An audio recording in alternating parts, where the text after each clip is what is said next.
Keselong. Keselong di sungai. Episode 1. Keselong.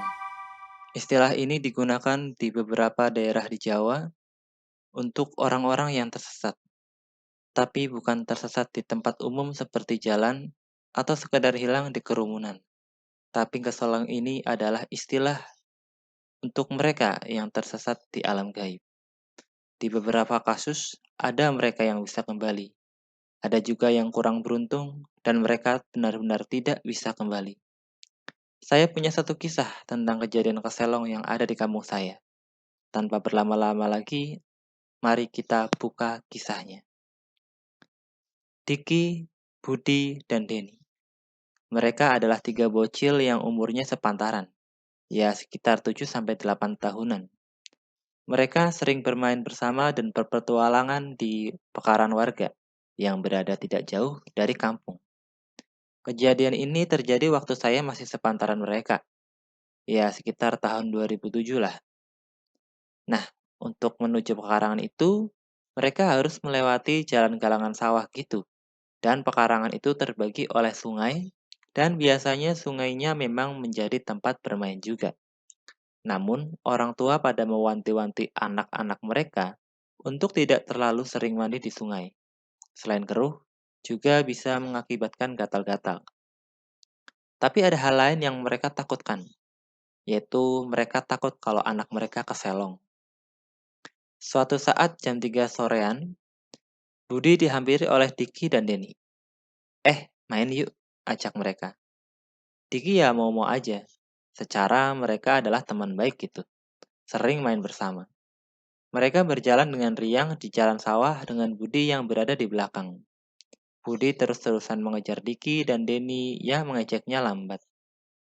Mereka melewati sawah Pak Tarno dan kebetulan Pak Tarno sedang ada di sawah. Pak Tarno yang lagi fokus menjangkul ya hanya melihat si Budi saja. Dia melihat si Budi agak aneh karena berlari sendirian. Sayu-sayu Pak Tarno mendengar. Diki, tungguin aku dong. Sampai di kali, Budi terkejut karena bagian sungai yang mereka datangi airnya sangat jernih dan cukup cetek. Di bawahnya, si Budi bisa melihat ikan berenang ke sana kemari. Dan dasarnya merupakan bebatuan. Budi nggak curiga sama sekali dan si Diki dan Denny mengajaknya untuk segera nyemplung ke sungai dan menangkap ikan-ikan itu. Mereka dengan riang berlarian ke sana kemari, mengejar ikan-ikan dari bagian sungai itu. Di sawah, Pak Tarno merasakan sesuatu yang aneh. Perasaannya tidak enak ketika menyantap pisang goreng. Bekalnya dari rumah. Kemudian dia berinisiatif untuk menyusul si Budi yang menuju arah sungai. Sampai di sana, Pak Tarno terkejut karena dia tidak menemukan siapapun. Bahkan setelah menyusur sungai sejauh 1 kilometer, Pak Tarno tetap tidak bisa menemukan si Budi. Sayup-sayup azan maghrib terdengar. Pak Tarno dengan rasa khawatir berjalan keluar sungai menuju persawahan dan mendengar anaknya si Denny memanggilnya dari jauh. Pak, Pak, teriaknya. Dia mengampiri anaknya dan berkata kalau tadi dia lihat si Budi berlarian menuju sungai. Setelah sampai di rumah, Pak Tarno didatangi Ibu Novi, ibunya si Budi. Apakah si Budi ada di rumahnya atau tidak? Karena anaknya belum pulang juga dari tadi. Padahal si ibu sedang ada rezeki dan memasakkan si Budi ayam goreng kesukaannya. Kemudian Ibu Novi menanyakan perihal anaknya ke si Denny. Namun si Denny mengatakan kalau dia hanya bermain bersama Budi di sekolah dan tidak menemuinya setelah itu. Hal yang sama juga terjadi dengan Diki yang hanya bermain bersama Budi di sekolah. Menjelang malam selepas Isya, si Budi belum juga pulang. Pak Hendra, yaitu bapaknya si Budi, mengumumkan ke warga kalau anaknya telah hilang. Berdasarkan keterangan Pak Tarno, dia melihat si Budi berjalan menuju sungai. Malam itu pun cukup ramai karena kelamnya pekarangan dihiasi oleh obor warga yang memanggil-manggil Budi. Warga menyisir semua area sungai sampai larut malam. Namun hasilnya nihil. Kekhawatiran di keluarga Budi sangatlah terasa. Mereka melapor polisi, namun polisi menyatakan bahwa kalau belum 1 kali 24 jam, maka laporan orang hilang tidak bisa diajukan. Pencarian Budi terus dilakukan sampai 3 hari dan tidak membuahkan hasil. Sesepuh mengatakan kalau si Budi itu baik-baik saja. Namun tetap saja, Ibu Novi sudah menangis sepanjang hari karena anaknya hilang tak tahu kemana.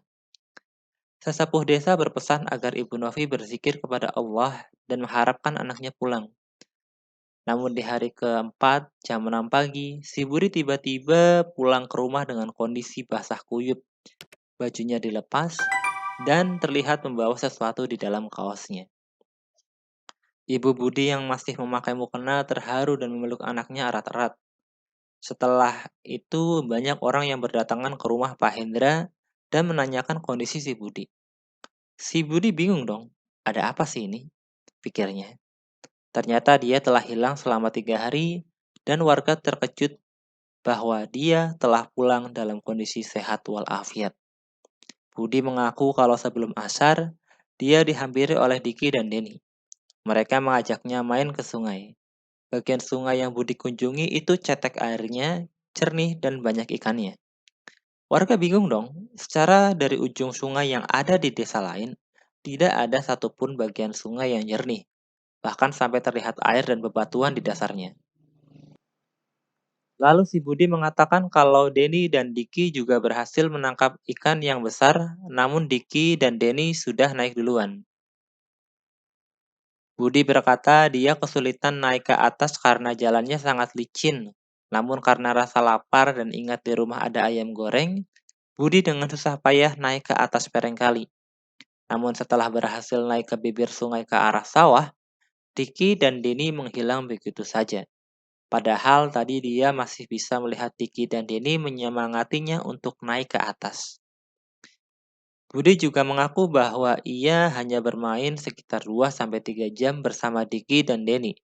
Dia juga diajari berenang sampai bisa oleh Diki dan Denny. Namun alangkah terkejutnya Budi kalau si Denny dan Diki tidak merasa mengajaknya ke sungai dan malah menemuinya si Budi dengan pakaian sekolah. Karena bingung, si Budi tanya dong, emang sekarang hari apa? Jam berapa? Sekarang hari Senin dan Budi telah hilang selama 3 hari.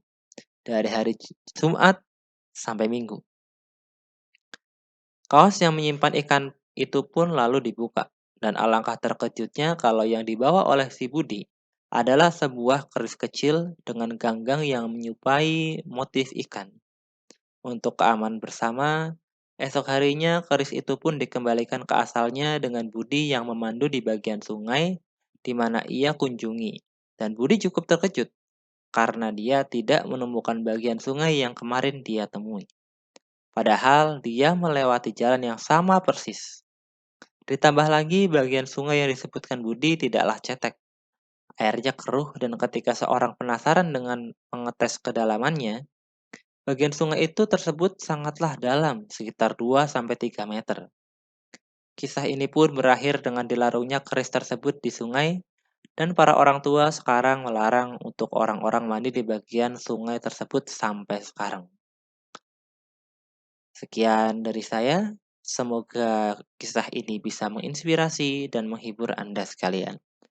Assalamualaikum warahmatullahi wabarakatuh.